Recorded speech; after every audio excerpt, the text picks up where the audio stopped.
So we spoke about last week about the importance of thanking Hashem. So we're just going to finish off the parak from the HaYashar about the importance of thanking Hashem, and then we're going to go back to the laws of interest. So it says over here, the Sefer HaCharedim, that there's a mitzvah of Higaleti Hayom LaHashem Elokecha Ki Bata L'Aretz Tovam. There's a mitzvah of a person that receives shefa to thank Hashem all the time. That a person should always thank Hashem for everything that Hashem gives him. Every blessing that Hashem gives him. A lot of times people take for granted everything Hashem gives them because they feel like it's normal. But the reality is, even in the world of normal, not everybody has what we think is normal. And therefore it's an obligation that every person should always feel that he has to say thank you to Hashem. It shouldn't even be something that a person says, oh, I feel I have to be obligated. A person should want to thank Hashem. A person should feel that he can't even thank Hashem from how good HaKadosh Baruch Hu is. But there is the mitzvah to thank Hashem for everything that HaKadosh Baruch Hu does. There's also, he says over here, that a person that's blessed, he should be very careful not to show his money out in public. Don't show your money out in public. We need to say, if you have a nice house, keep it nice on the inside. This is what I've heard. I've heard that people do this. They take a house, in the outside they don't really make it so nice, but inside they make it very, very beautiful, right? Or a person drives a car, shouldn't be too fancy. Don't attract too much attention. He says, especially from the Goyim. Why? Yeah, we learn from Yaakov Avinu that he told his children, right? When you go into Mitzrayim, be careful. Don't travel all together. You guys are big, handsome. Don't create too much attention to yourselves. Why? It's going to have a negative effect. And therefore, you have to be careful not to create jealousy among Goyim. You know, they was having that whole video a few years ago about... I was having that video a few years ago about, the Schwarzes. They were walking around and hitting people, so they're asking them, why are they attacking the Jews? They said because they're taking everything away from us. This is what they said. Everything that they have belongs to us. They're taking it from us. This is the mentality, right? When they come and they look at us and they become jealous. They're here for 100 years, 200 years. We came here 30, 40 years ago, and we surpassed them by Shemayim V'Aretz. Baruch Hashem Le'en. So it creates jealousy, it creates hatred. And therefore a person has to be careful not to arouse that jealousy, not to arouse that hatred, because it develops within the Goyim around us. That's what he says over here. Especially now, he says, when the Goyim, they have their eyes on Jewish money and they like to look at, they think that every single Jew owns everything in the world. He says, therefore a person should also be very careful to use his money to be able to help the people that are in need, to be able to help the people that are poor. Baruch Hashem, in many communities, wealthy communities, there are a lot of funds that they help the people that are not as fortunate as they are in their communities. I know when I lived in Flatbush, they have like a food fund over there for all the people that are in need of food. And how did they send it? They don't send boxes of food to people's houses that people come and see that that they need it. They send credit cards to people monthly, right? Credit cards. It's run by somebody called David Sitz. We used to daven together, and he arranged this whole thing, and they send credit cards monthly to people's houses based on their family sizes in order to be able to help them out financially. He says over here that a person should be very careful to show love and compassion to poor people that are needy. And he says that's what HaKadosh Baruch Hu wants, that we have to be compassionate to the people that are needy. He says especially to bring people into your house, people that need a place to go, people that need a place to stay. Poor people are not necessarily people that are in financial need. Sometimes people are poor mentally, people are poor emotionally. Poor people can be defined by people that need other people. Sometimes people are by themselves, right? So they might not be poor financially, but they might be poor emotionally and mentally. So there's a mitzvah to bring these type of people to your house, to be able to give them, to be able to help them.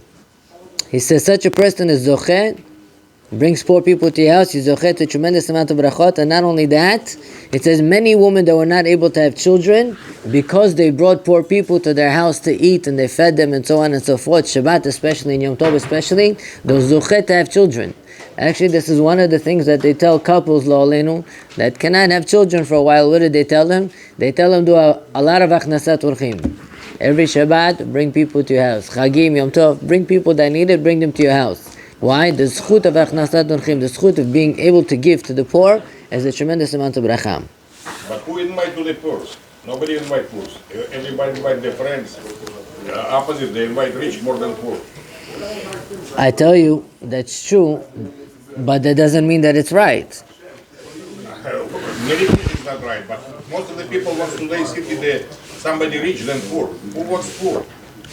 Sometimes rich people are poor also. Inside, you are absolutely right. So it depends, right? I know a couple of them. But Lemaisa, I tell you, I went one time to a wedding. You'll be surprised. This I never saw in my life. I went one time to a wedding.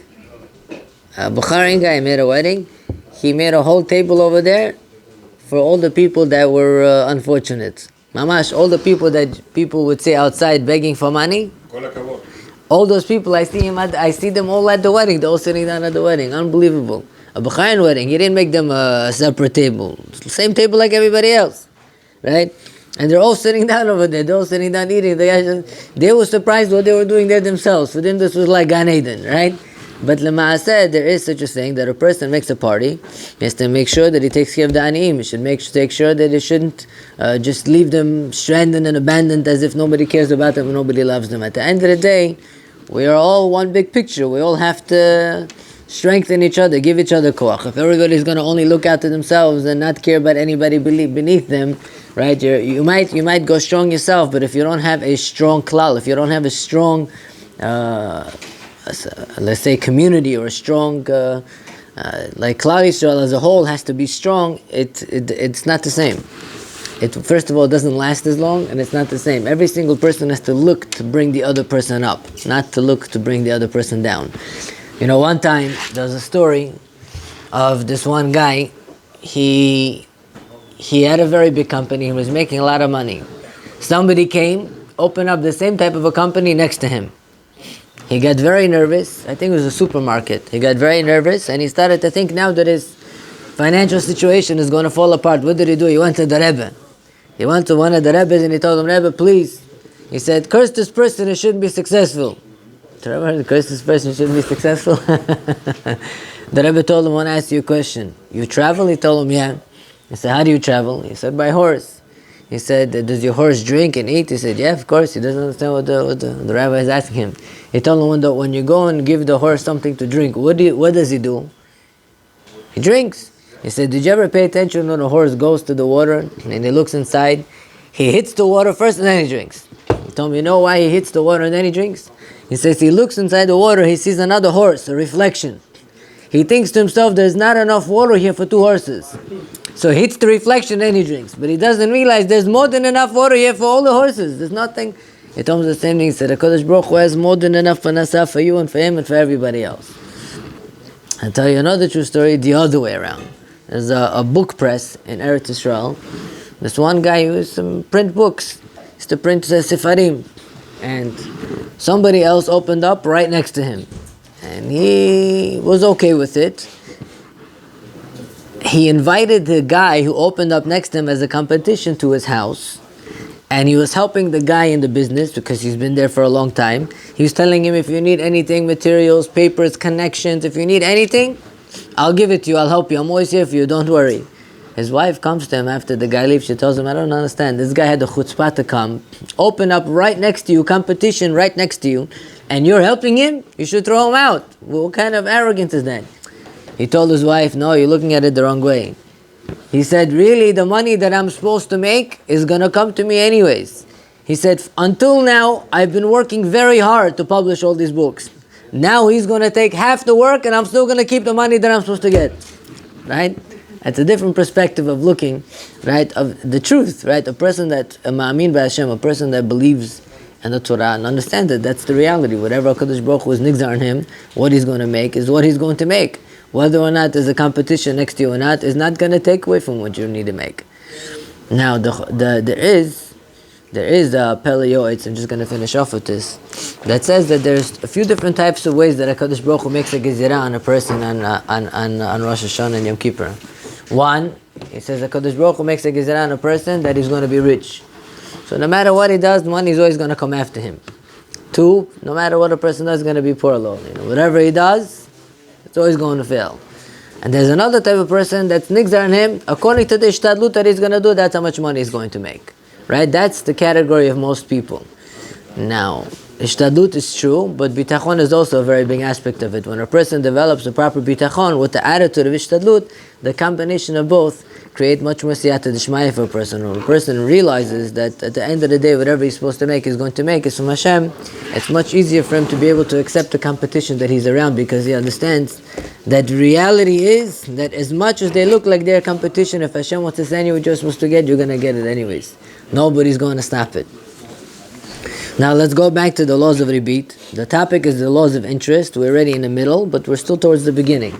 Now this is the main topic. If anybody has any questions off topic or on any other topic, you can ask also. He says, מותר לומר לחברו, הן לחזוז ולא 20 דננים לפלוני, והוא שלא יחזור ויקחנו מהלווה, וגם לא יאמר ללווה למלווה, לפלוני ייתן בשבילי, ויש שונים שצריך גם כן שלא יפרסם ללווה יותר למלווה בשביל שלווהו. Now the Shulchan Aruch says, say if I want to borrow money from you, and I know that you're never going to give it to me without interest. No, you're never going to give it to me without interest. So what happens?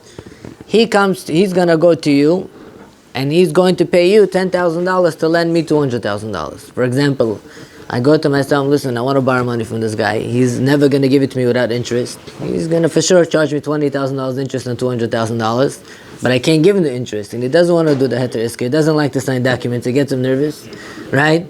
So what? I tell you, do me a favor. Can you pay him $20,000? It cannot be my money. It could be your money. Say you're my brother. You don't have the $200,000 to lend me, but you have $20,000 to help me. Right? So you give him $20,000 and he lends me $200,000. That's okay. That's mutar. However, I'm not allowed to go back now to you and pay you the $20,000 that you gave him. That you cannot do. There is a chavodat that says, one of the great poskim that says that after I pay back the $200,000, I'm allowed to come now and give you back the $20,000 that you gave him in order to lend to me. So a person wants to rely on that pesach, you could. After I pay back the $200,000, I could come back to you and pay you back the $20,000 that you gave him for me in order for him to give me the loan. I could do that, but only after I pay back the loan. There is what to rely on if you want to do such a thing. Pashtayis? It's just a loophole that you... Right, that's what it is. That's what interest is, though. You give back the principal with the interest in the end. But I can't, no, but he's not getting it from me. He's only getting the principal from me. You get it from the same guy. Yeah, if I give it to him, that's a problem. But he paid him $20,000 to lend me money.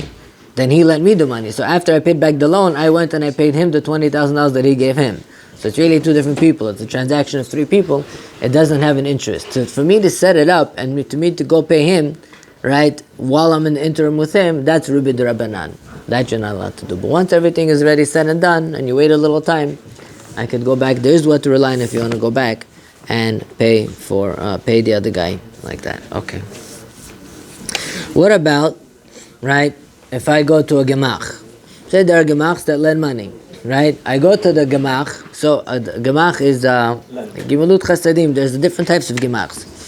Today there is gemachs for when people get married. They give them all the appliances they need to get married for free, right? These gemachs for people that are in situations where they need stuff, right? There's gemachs for money, there's gemachs for clothes, there's gemachs for everything today. Anything in the world that a person could think of, there's a gemach for plastic chairs and plastic tables, anything you want today, right? Baruch Hashem, there's a lot of chesed in Klal Yisrael.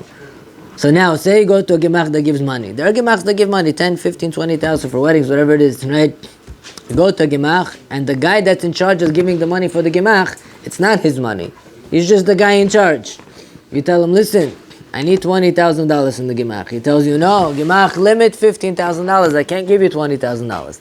I tell you, listen, I put $1,000 in your pocket. Make sure you get me $20,000 loan. Can you do that or not? You're allowed to. Why? Because the money in the gemach doesn't belong to this individual who's in charge of the gemach. It's a combination of everybody's money. When you're paying him $1,000, you're just paying him $1,000 to be able to get you more from the gemach. It's the same case as here where I'm allowed to go ahead and pay somebody to go and try to get me a loan also. Right? We need to say... What? What about like Emet, Sheker, the rules of the gemach are... He's going to go and talk to them to give you more of a loan. Yeah. He's not going to steal money to give it to you. He's going to go and talk to them and he's going to put in a good word for you to get you more. He's going to put in a good word for you in order to get you more. So you're allowed to pay him in order to do that. Now, it says like this. Next case. Asur lomar, this is a very interesting case, but it's very practical. Asur lomar you're not allowed to tell somebody, Elvecha, manal menat shetiten v'zuz pluni, or zuz pluni, or hegdish. Say I come up to you, I tell you, listen, you want to borrow $50,000 from me? I lend you $50,000 under one condition, that you're gonna donate $1,000 to the house of Torah. I lend you the $50,000, but you have to donate $1,000 to the house of Torah. Are you allowed to do that or no? I'm lending you money. I'm putting a condition on the loan that you're gonna give $1,000 to tzedakah. I'm not doing anything wrong. Big tzaddik, right? I'm helping the shul. That's called ribi d'oraita. That's how much ribi d'oraita. The money that I'm putting on top of you that you have to give, it doesn't have to be that it's coming back to me in order for it to be ribi d'oraita. Even if I put a condition on the loan that you're going to give the money somewhere else or to somebody else, even though I'm not obligated to pay that person. Say I don't owe the house of Torah money, right? But I still put that condition on you. That's also d'oraita, ribi d'oraita. You're not allowed to put such a condition on any loan. Or even if I tell you, I'm going to lend you money and only on one condition, that I want you to give, $500 to a certain person. Even though I don't owe money, I want you to help him. You're not allowed. The Shulchan Aruch says that's considered a ribit d'oraita. Even though he's taking that money, the person who's taking that money is making money, a lot of money, and you want him to donate to the shul or to help somebody. If he's making money, he's still chayav to give what it called maaser, no? So can you say, okay, I'll loan you $50,000, you're gonna make a $50,000 profit, so $5,000 you're chayav anyway to give, tzedakah, so give it to the shul of which one that I want. Is that considered? You can make it conditional. You can ask. You can ask. You can't make it conditional. What if I don't want to give it there? What if I don't want to give maaser? What if I don't want to give it there? You can't make a condition on a loan to obligate me to do anything more in return to the loan. I took $50,000, I give you back $50,000. You cannot ask me for anything more. You cannot even conditionize anything more, right? It says over here, another question he asks. What about, am I allowed to lend somebody money and ask him, listen, I'm going to give you $50,000 on the one condition. Every day you pray, you're going to pray for me too. Why not? Huh? Say, why not? It's a good idea.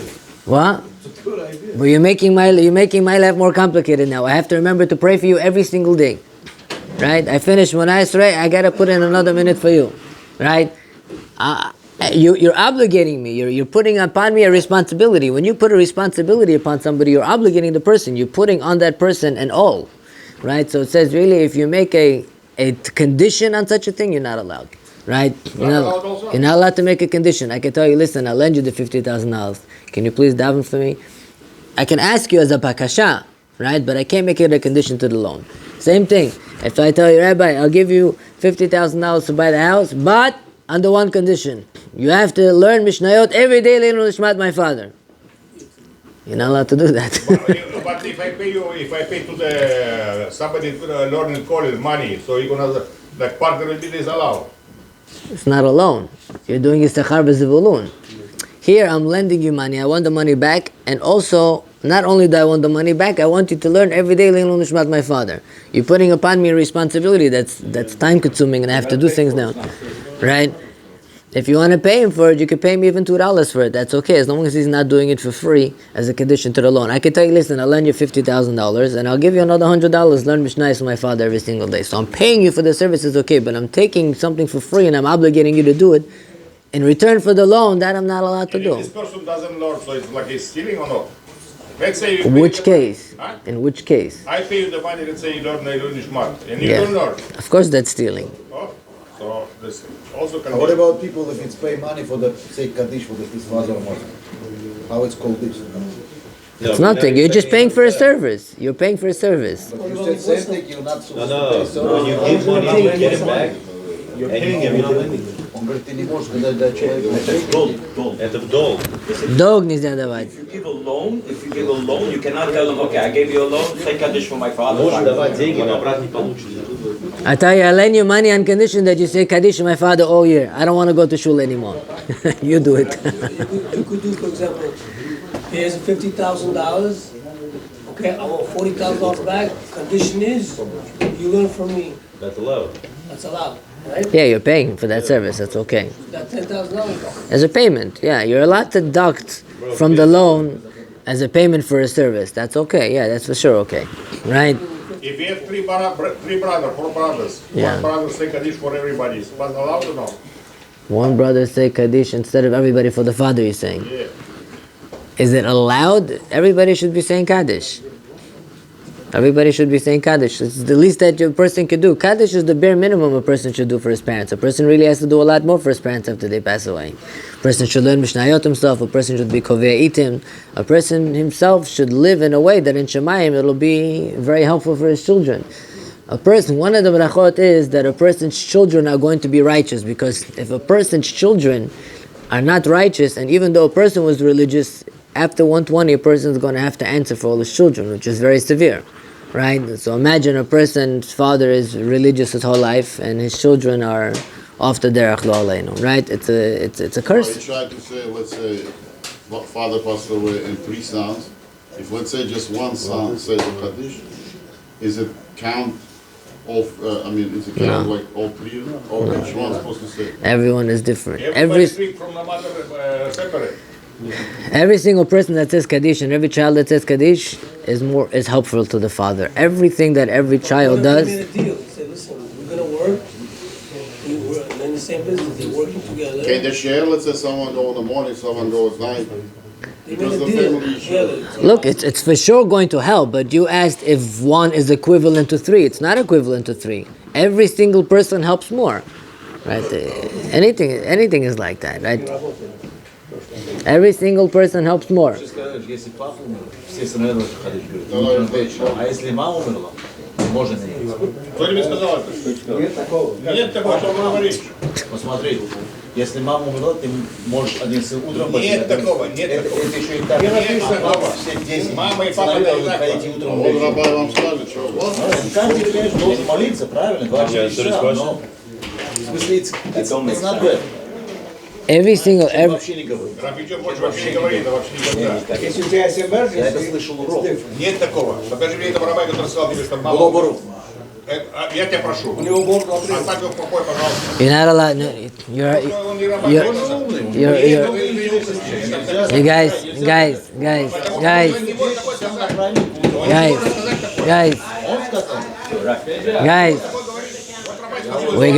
we gotta stick.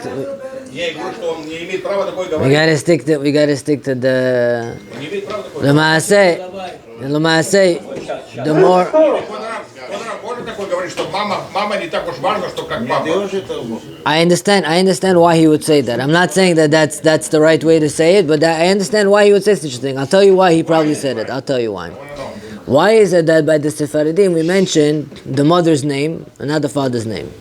Why do we say, yeah? No, it's not the answer. It's not the answer. So Yaakov, Ben, your mother. Why do we always put by the mother? Why don't we do by the father? Ashkenazim do father, not mother. Why? Because the Ben Ish Chai says that the father has a lot of obligations. For example, father has a lot of mitzvot. Every single day a person wake up, is obligated to pray, to daven, to learn Torah, to behave like a Yid. Every single moment that a person lives his life, he has an obligation to learn Torah and to be Oved Hashem. Absolutely. Right? Women don't have so many mitzvot. So every day that a person does not fulfill what he's supposed to be doing, not only is that not a mitzvah, but it's also an avirah. After 120, they're going to hold a person accountable not only for what he did wrong, but also what he could have done right. So therefore, the father has a lot more avirot than the mother. So therefore, by the mother, she doesn't have as many mitzvot. So therefore, we mention the mother's name, that it shouldn't be that if we mention the father's name and he has a lot of avirot, it's going to raise a prosecutor on the person. Человек, он говорит, когда мама, она не обязана учить Тору. Папа, он обязан. Когда папа не учит Тору, ты не можешь говорить его имя, что он такой-такой-то. Возьми цадиким, любой, every tzaddik Sfaradim, they say only the father's name. Ashkenazim also say the father's name. Only the Sfaradim, that they don't study the Torah like we come from Russia. Our father didn't learn Torah. That's why we mentioned the mother's name. That's what they explained. So therefore, maybe that's where the rabbi was coming from, that he was trying to say that for the mother is not as vajna because they might not be as so accountable. Now, I can't say that that's good to rely on, but If it says Kabed Avicha Ve'emecha, you cannot say that mother is not obligated. that's true. You have to do for В both. этом отношении, что он сказал, страницы все переворачивают. Он просто сказал, что important для фазы ходить 7 сынам и утром и вечером, говорит Кадиш. Он не может говорить, хай мой брат пошел, я могу поспать. Для мамы, говорит, это хорошо, если человек не он может сделать. Понимаешь? Рафик, это неправда, что он сказал. So guys, the best thing is to do is to everybody. Он не говорит это. Everybody should always say Kaddish. Everybody should always say Kaddish. But I'll tell you even more than that. Not only should everybody say Kaddish, everybody should learn what Kaddish means. Some people say Kaddish 30, 40 years, they don't even know what the first sentence means. Right? So not only important to say it, but it's also important to understand what a person is saying and to mean it. Right? What is Kaddish? What is the Kaddish? What? Glorifying Hashem's name. It's not halacha, it's minhag. What? Do all these things for parents. It's Right. minhag, it's not halacha. That's true. We just go by the fact that it says kabed et avicha ve'emecha while they're alive, and also respect them while they're afterlife. That's true. It's not halakha in the Shulchan Aruch that you have to say, guys, it's not true. But it's a minhag that's very important. And it's a minhag that's very helpful. It's based on the midrash. Минимум то, что можешь сделать. Он говорит, что только это минимум. Конечно, это минимум, the minimum that you can do for your parents. It's the minimum that they say. Minimum. The best thing to do is to learn Torah. Number one. Right? Every moment that a person learns Torah, he makes hundreds of mitzvot. A person, one day of learning Torah, can make thousands of mitzvot. Something that you can never do anywhere else. Even if you wake up and you go to shul and you daven and you pray and you put on your talit and your tefillin and you say brachot, maybe at the end of the day you make 30, 40 mitzvot. Maybe 50 mitzvot. Right? A person learns Torah, every moment mitzvah. In 1 minute, 2 minutes, 3 minutes, 4 minutes, you can already make 1,000 mitzvot. 1 hour you learn Torah, you have hundreds of thousands of mitzvot already. Now imagine on Shabbat learning Torah. Right? They say on Shabbat that learning Torah is 1,000 times more than during the week. 1 hour Shabbat is like 1,000 hours during the week. So you learn 1 hour on Shabbat, that's like 1,000 hours during the week, that's hundreds of thousands of mitzvot already. Right? In learning Torah, no, today also, every second is the mitzvah of learning Torah. So imagine a person that sits and learns Torah is much, much greater than Kaddish. Right? Some people, Kaddish is very important, but learning Torah is much more important when it comes to Leilun Lishmat your parents. Right? Learning Torah is the basis of all of Klal Yisrael. All of Torah, all of Judaism, every single Jew, everything, the foundation of every single Jew is all rooted in Torah. Rav Chaim Vital says something very scary. He says every single Jew is obligated to learn the whole entire Torah. Everything. Pshat, Remesh, Josh, Sod. The Ma'am Lo'ez writes, every Am Ha'aretz, what's Am Ha'aretz? It's not a degrading term. Am Ha'aretz is not a bad term. Am Ha'aretz is the nation of the land. What does that mean? It means a person that lives his life, and his goal in this life is this world. That's what Am Ha'aretz is. And Am Ha'aretz is a person that lives for Olam Hazeh. That's all. Right? That's what Am Ha'aretz means. But he says every Am Ha'aretz is obligated to know at least... 7 mitzvot. No. Am Ha'aretz means in the Jewish world. Every Jew is that's an Am Ha'aretz is obligated to know at least the whole Tanakh, at least all of Mishnayot, and at least the whole Shulchan Aruch, the Ma'am was right.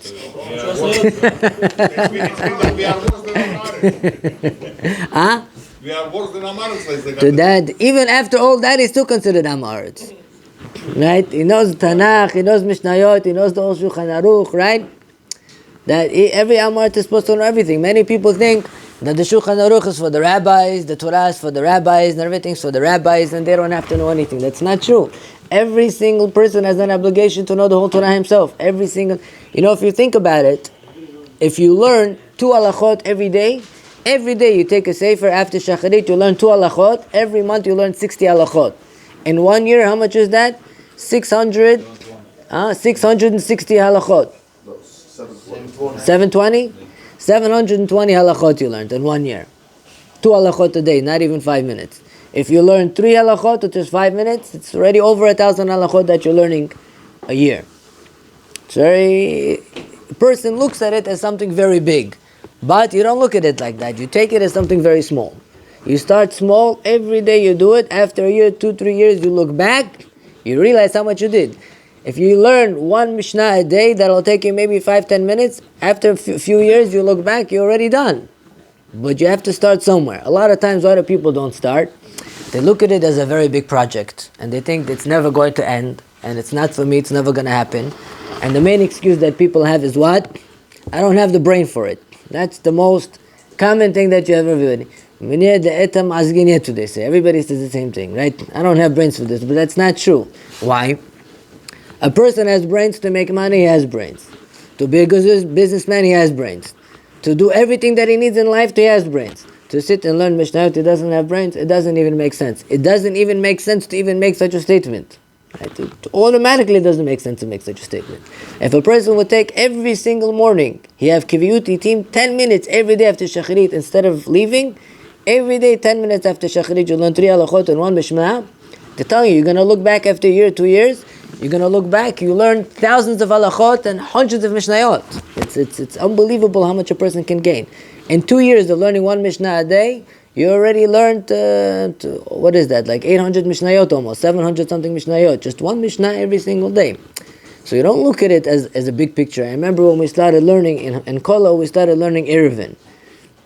It was a few years back, and I looked at the sugya, I was like, wow, this is such a big sugya, this is going to take forever. Right? Slowly, sometimes it'll take 4 or 5 hours just to learn one halakha. But after a while you look back and she's like, wow, you got so far. That's really how it is. You're supposed to do it slowly. Take a little bit and do it. But every single person is obligated to learn. There's no such a thing as Torah is only for the rabbis. So clear in the books. Now, let's get back on topic over here. It says something very interesting over here. Until now, we learned that there's interest from the borrower to the lender if the lender gives more to the borrower. There's a case that there's interest that if the borrower wants to give a gift to the lender, there's also interest. I mean, the lender wants to give a gift to the borrower, there's also interest. For example, I give you $1,000, right? And I give you a gift, I'm over an issue of interest by giving you a gift. How? Can anybody figure that one out? I'm the lender, I'm giving you something more. For example, you come to me and you tell me, can I borrow $5,000? I tell you, I lent you $5,000, but I want you to only pay me back $4,000. I want you to keep the 1,000 as a gift. And I'm over an Easter. How could this be? The Gemara says that a lady, in order for a man and a lady to get married, the man needs to give the lady something. He needs to give her something shaveh pruta. He needs to give her something that she could benefit from. She can have an afro. For example, person comes to a woman and he gives her a ring for $5. Say, Hariyat Mekudesha. She says, I'll accept it for the marriage, and Hariyat Mekudesha, they're married. What about if a man comes to a lady and says, will you marry me? She says, yes, I'll marry you, but didn't give her anything. It's not a good kiddushin. What about if a woman gives a man a gift? Right? She comes and she tells him, will you marry me? And she gives him a bottle of scotch or something. He says, yes, I'll marry you. Is the kiddushin? No. It's not kiddushin. Not unless he's a very important person. He's a very important person. If a person is a very important person, by you giving him something, you're having hana'ah, you're enjoying it. You enjoy the fact that such a great person takes something from you.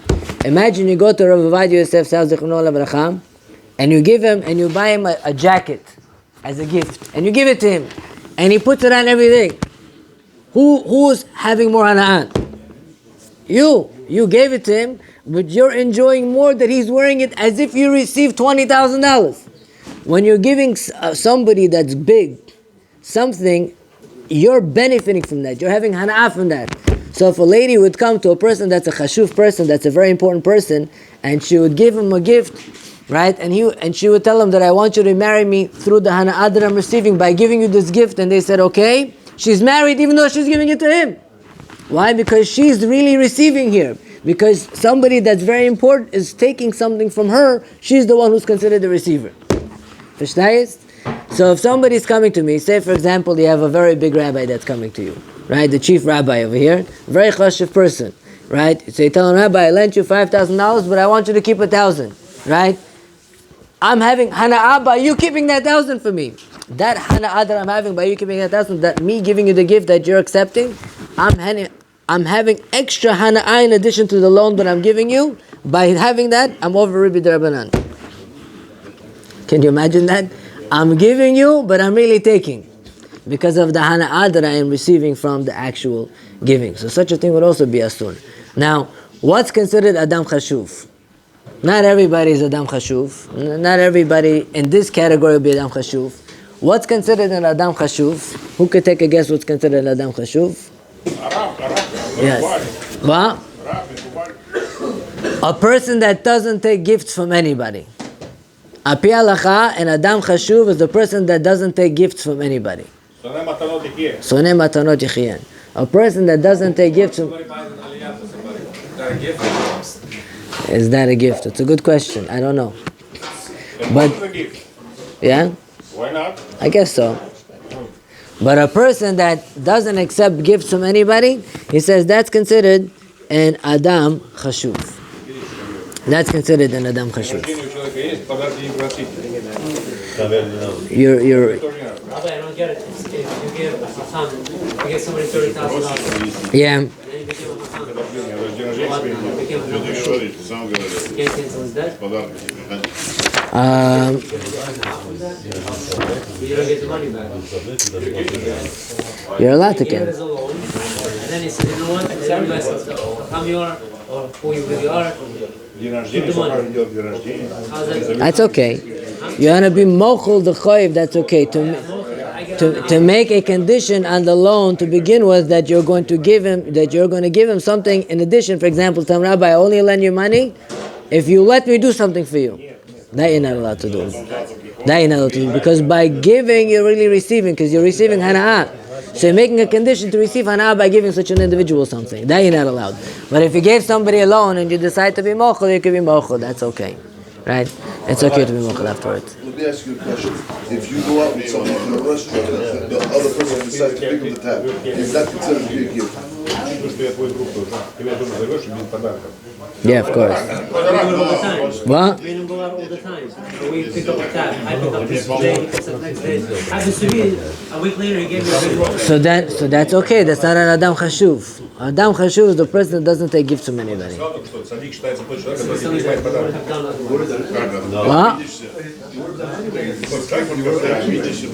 I didn't hear. I don't hear you. What? I would have done it anyway.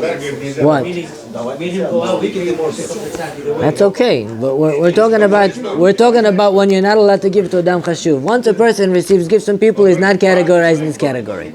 Then you're allowed to make such a tanai. Rabbi, can I ask you a question? Yes. If he asks somebody to get him something, Like what? let's say to pick up a watch, Yeah. he does it for him, and then can he give him, let's say, a bottle of like a thank you? I'm going away for 1 week. Guys, let's hear his question. For Yeah. 1 week. He picks my children from the school. For 1 week. After 1 week I come, I give him a nice bottle of whiskey. That's okay. But Soneh matanot yichye, אתה אומר. Okay, if he doesn't want to take matana, that's up to him. If he wants to be a very important person, you don't take matanot.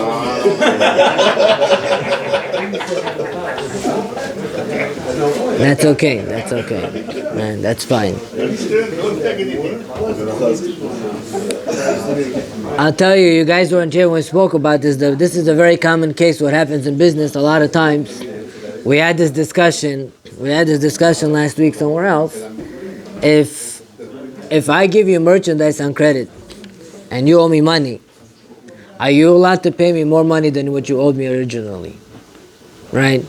So say, for example, you come to me, I tell you, listen, I give you this watch, $10,000 watch, you take it, you come back, in 30 days you could pay me. You came back 3 months later, and you give me $11,000, $1,000 more. Are you allowed to do that or no? You said no in the beginning. What? It's interest. But I didn't lend you money, I just gave you a watch. You owe me $10,000 for the watch. What? That doesn't make a difference. We always go based on the time that I gave it to you. What if you only gave, what if I know a situation where the guy bought, let's say, a liquor bottle, let's say it was worth $10,000. The guy only gave him a deposit of $5,000. He only gave him a deposit, and that's it. And it's staying with the owner, still staying with him. 6 months, 7 months, a whole year passed by. The guy's giving little by little. He's still gonna pay out the whole thing. Now the price went up a lot on that bottle. It's worth $30,000 already. So the guy said, listen, I'm not a storage over here. You know, I'm gonna charge you a new price right now. Did they have a contract of some sort? A receipt? We got a certain price in the beginning. They have a receipt? No receipt, no. Just verbal, everything is verbal? They both agreed to it? And the guy agreed to pay the higher price now because listen, he paid him out Before he agreed to pay the higher price, did he agree to pay him off monthly? Did the guy agree to that? I don't think that's interest. I think that's inflation. He didn't agree to that? to pay him off. He didn't pay monthly. He paid more like one time. He gave him like No, for example, you came to me, you wanted this $10,000 bottle, right? You came to me, you wanted the $10,000 bottle, you gave me 5. Now every single month or 2 months you're paying me whatever. So when were you expecting to receive the rest of the I payment? said I'm gonna pay you. That's it. He just never came with the money. But when did he tell you he's going to pay you? That's it. There, this is for you. And you agreed? Like I agree. But now the price went up. So listen, the price went up. This is not the price anymore. Now how long is it taking to pay it? I don't know if you could just raise the price on it, but he agreed to pay for it? You cannot just not pay him also. What do you mean? Well, it's paid him for the original price they made up on. The bottle's worth 30,000. I know, but if I close with you on a deal on something that's worth $10,000 and I'm paying you all the time, you cannot just pick up the price on me now and the new price. That's kind of like that. That's more like an official deal where they have like a closing date and they have like a certain payment structure. Yeah, you're right. So you have to see how their agreement was, what their understanding was. But they're both okay with it. I'm trying to say they were both okay with it. The guy was If they're okay with it, they're okay with it. There's no Did the guy problem. do anything wrong by picking up the 4 price? weeks ago, a guy on 47th Street bought gold. Yeah. Bought gold at 1,800. Yeah. Right now, the price is over 1,900. He came by, he gave him a check, he said, give me my gold. He gave it to him. They want to agree on the price that they agreed on. That's it, you like the number. You lock the price. Yeah. Same thing here. Why would the guy charge him more? He's not talking in regards to interest. He's talking in regards to stam, just closing on a contract, whether or not that's okay or not.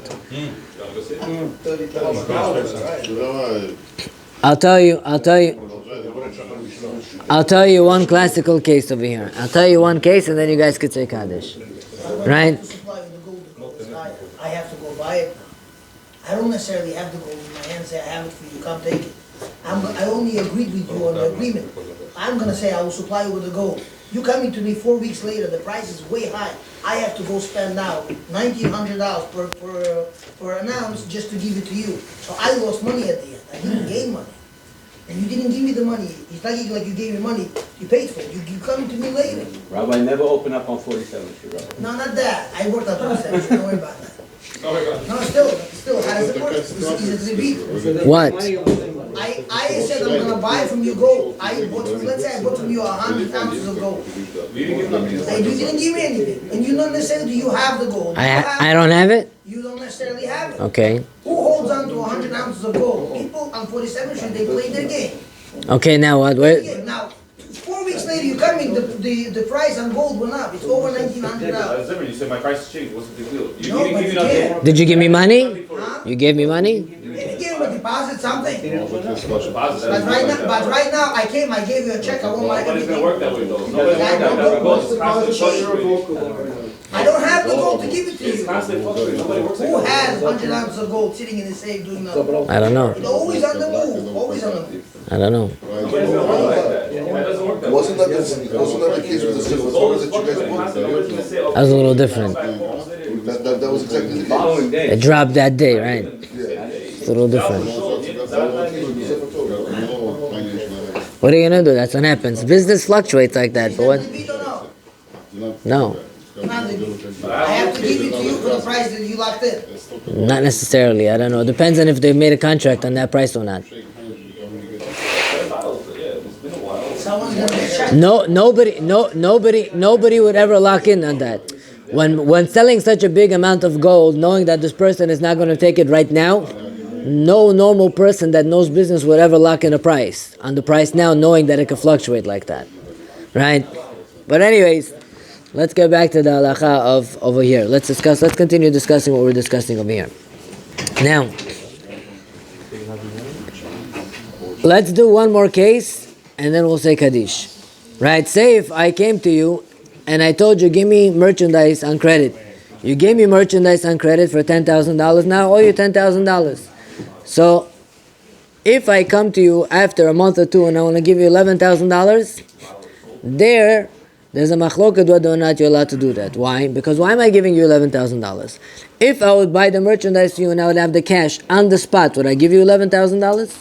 I would not give you $11,000. Why am I giving you the $11,000? Because I like the fact that I made money and I could pay you back 2 months later. I like that service. I like the fact that I could pay you later on. So therefore, when I'm coming back and I'm paying you more, that becomes a form of interest on the Rabbanan level, that I can't pay you more in addition to what I initially owed you.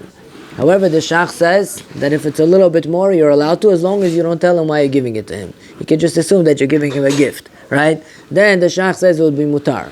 So, to say that it's mutar, l'chatchila, is very hard. But say you already received it, to say that you have to return it, maybe then you don't have to return it. If you want to be a tzaddik, you should return it, right? But l'maaseh, if a person gave you more, and you realize afterwards, you don't necessarily have to return it according to the Shach, not unless you want to be machmer, there would be room to return it. However, the other way around was okay. For example, if you came to me, you paid me $10,000 for merchandise. You already paid me now. And I gave you the merchandise 2 weeks later, and I give you $10,100 worth of merchandise, that's okay. Why? The Gemara says over there, I decided to give you a little bit of a discount, or it could be that the price dropped a little bit, and therefore, I decided to give you a little bit of a discount. There, in that case, it would be mutar. רבי חנניה בן הקשה אומר, רצה הקדוש ברוך הוא לצעוק ולצלם לפי כך ארבעה מצות ותורה מצוות שמעלה אדוני חפץ ומה תתקוע הגדיל תורה וידי